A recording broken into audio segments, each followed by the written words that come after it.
what the midweek schedule looks like for you, and then we'll preview the upcoming game. Yeah, first of all, actually excited about it. Obviously, it's unique to play on Thursdays and Tuesdays, but to have the opportunity to be on television, get your brand out, showcase your players, showcase your university, I think is a positive.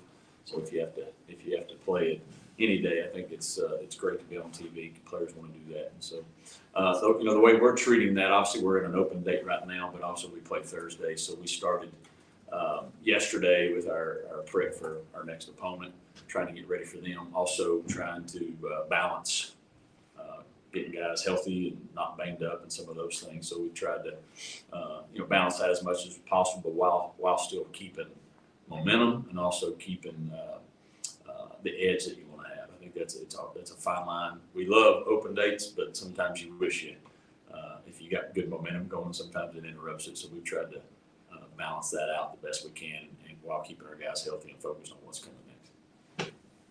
But that must help with having the earlier game on Thursday with the bye week and that momentum, right? I think honestly, I think I'd probably prefer it being Saturday just to get the mindset back a little bit more, because if the time we want to give them off a little bit, to get their minds and bodies right.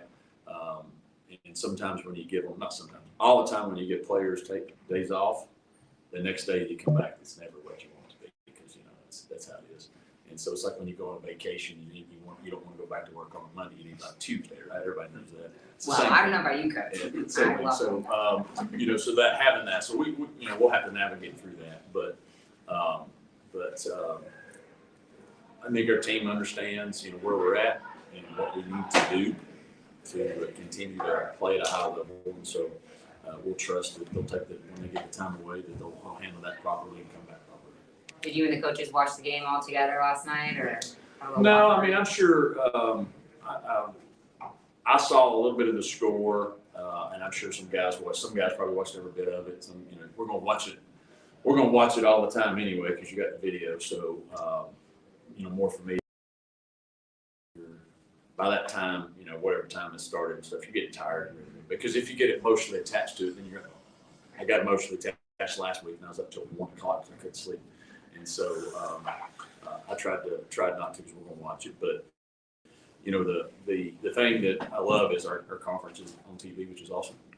Our turn's coming, and so that's the exciting thing about for me. A lot of times you'll hear coaches do like a self-scout during the bye week, and I know this one's kind of a unique because you got a Thursday game after and then a Tuesday, so a quick turnaround for both of them. Have you and your staff had a chance to do anything like that? And if so, what are some things maybe you picked up on that maybe you want to improve on a little bit as you go into the conference run? Well, you do look at what your tendencies are. Right? If we're in this formation, are we 80% run or whatever, and then defensively you look at different things as far as, hey, what are we calling on key situations? Are we calling too much? Does the opponent understand what we're trying to do and can take advantage of it? So you look at that as far as what you're calling, how you're calling it. More importantly than that, I think you go back and look at, hey, what are we getting by with? We've won, but what are we getting by with and not actually doing well? And so our biggest focus after watching that, we details of why we do something and the fundamentals of it have been lacking in certain areas. So the first 2 days of this week was heavy fundamental stuff as far as techniques on special teams or techniques on certain types of plays or things the coverages are trying to execute. And that's what we've noticed through the 4 games is when we've played well, great, but when there's so much more out there, and why are we not getting it? That was what our focus was. And so we did that, and then you have to also prepare for 2 opponents as well, because it's such a quick turnaround. And so you try to get that done and also prepare for the next 2. Yeah, do you do anything differently with the guys themselves, knowing you have the quick turnaround? Like in the lead up to Thursday, is it any different knowing that you have another one coming right at you? No, you have to get ready for the Thursday game, and whatever that takes to get ready for the first game. That's the most important game we've played. It's the biggest one we've ever played because it's our next one. That's the mindset. Going after that one, you'll change up a lot of stuff because it is a 4-day deal. And so a normal routine, players are used to routine coaching, but we won't have a routine. And so that to me would be the biggest challenge is just, hey, this is what we have to do. And then when you get in, like this is playing on a Thursday night now because you have an open date, it's fine because they get it. When you have to turn around and the next Tuesday, that'll be a challenge, I think, getting our guys used to that. But we're going to prepare. We have to prepare like sort of like normal. Now we did have a couple light days where we didn't hit and all those things that help. But since Wednesday, everything has been like it's a weekend game, and we'll continue to do that. The challenge is we get a couple days to rest. When you come back, 3 days out from a normal game, you're almost finishing up. We're going to have to treat it like it's sort of the first of the week because they've had a couple days away, so to try to get that rest out of it.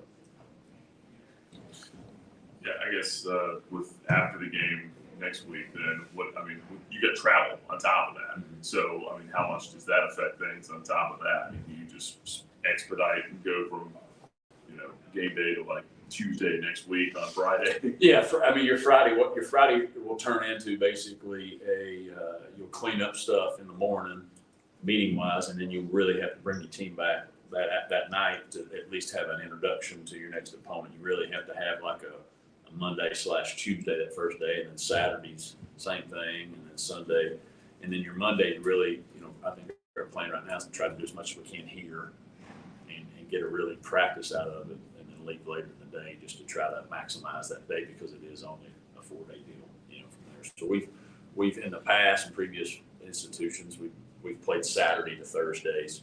So we have schedules based off of how we sort of did that. So we'll compare and try to fit it with what we're doing here. Nobody knows. I don't know if anybody has like a magic formula says this is how you should do it to be ready. We're going to do what we think is best. But the Friday will be the quick turnaround. Coaches know that. We've already been prepping for that. It'll be the players.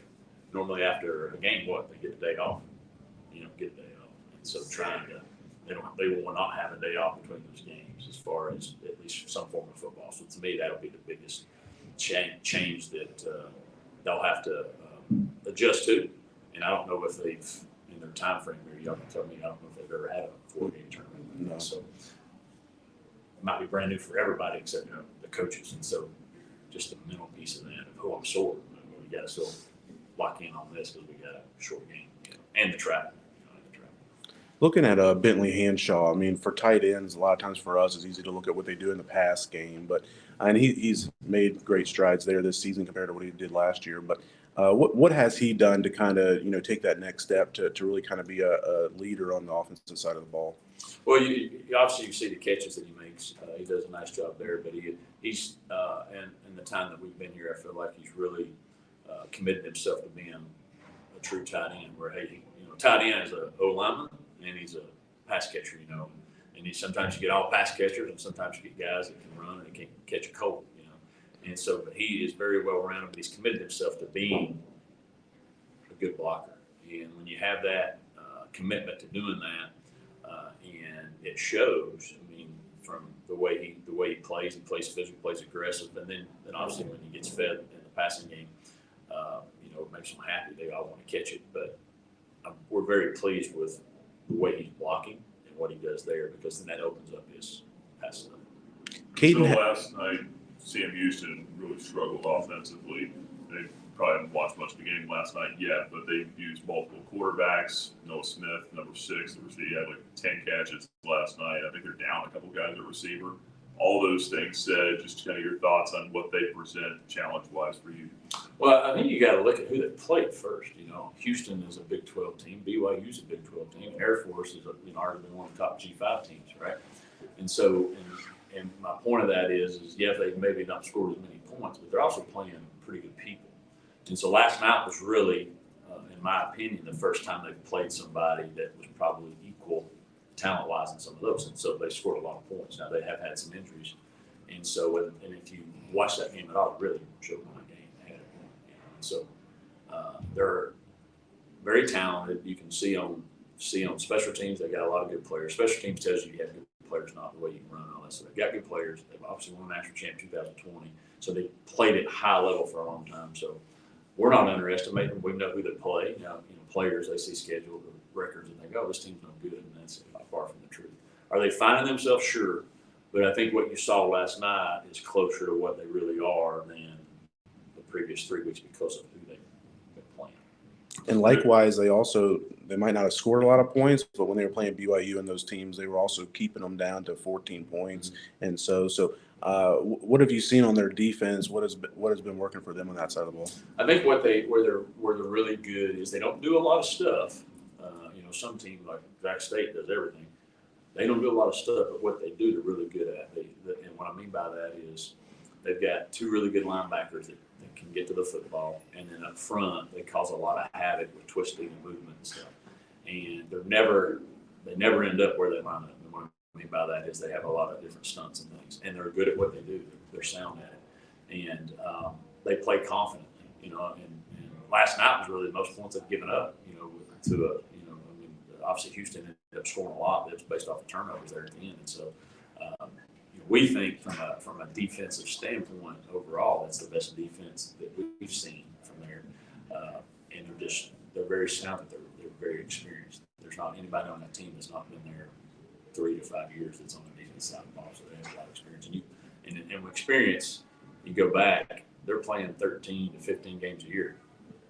Look at our defense and how many games people played on our defense compared to how many games those people played there. And experience is experience, no matter what level you play at. And so they've got guys that play 40 plus games. We got guys that are going on 4. So that's a big difference from an experience standpoint. And you've been a part of a team that made the transition FCS to FBS, and Sam Houston's obviously in their first year doing that. How much of a transition is that, and how different is, I'm talking about some of the top teams in FCS, the talent level from them to, a Conference USA team? Well, I don't think the talent level is that much different, especially if you're like a Sam Houston or somebody that's played for national titles and all that. Some of those FCS programs have a lot of money. Sometimes more money than some of the FBS programs based off of state help and all that. And my point of that is when we transitioned there at my previous place, we weren't ready for it. We weren't ready for it from a facility standpoint. We weren't ready for it from a financial standpoint. We weren't ready for any of that. And it's hard to, and if you're not a top program, what I mean a top program in FCS, meaning you're national champion, semifinal, those guys are the top of the top every year. North Dakota States and some of those there all the time. They've invested in it for a long time. The biggest challenge I thought that we faced there was trying to get good up front. OLD, it was hard to recruit. You can get skill guys. It was just hard to get OLD guys. And I think that's the biggest change or challenge that you face when you move up, because it's more physical. And so I've actually been impressed with how they have played and how they've held up with the schedule they've had physically up front. So that shows you that they're heading in a good direction. Their nose guard, Sam Houston, Meatball Smith. I think he's Georgia State transfer. How does he affect games? And how much is he on your? Is he over there with Linguini? Somewhere around, yeah, him and He's the sauce. Fettuccine. He's a sauce. I'll say him and really their whole D line. Anytime you got a name Meatball, you're pretty good. Right? That's just like if you got a nickname Meatball, something special. You got something special going on. The special sauce. You ever watch Saved by the Bell? It's Screech. It's in the sauce. So, but he's hard to move, and anytime you're hard to move, cause issues. That means can you single block him? If you can't single block him, then you got to put 2 on him, and now that leaves somebody free. And so that's where they do a nice job of they demand double teams at a lot of positions, and then when that happens, frees up those linebackers to make a lot of plays. Got time for one more, Coach. Coach, do you think that Taylor Swift has put Travis Kelce on the map? You know what? It must be, because everybody knows who he is. There's going to be a lot of young girls asking for Travis Kelce jerseys. 400% increase there. And so last night I was thinking, how can I get Taylor Swift to a Liberty game? So I was like, if that's going to be the case, maybe we can get her at Midweek on the mountain, and have her come up here and sing Why You Being So Mean, and that would probably fit with what we need to be. So Taylor, if you're out there, drop the 0 and come get with the heroes. Okay, thank you.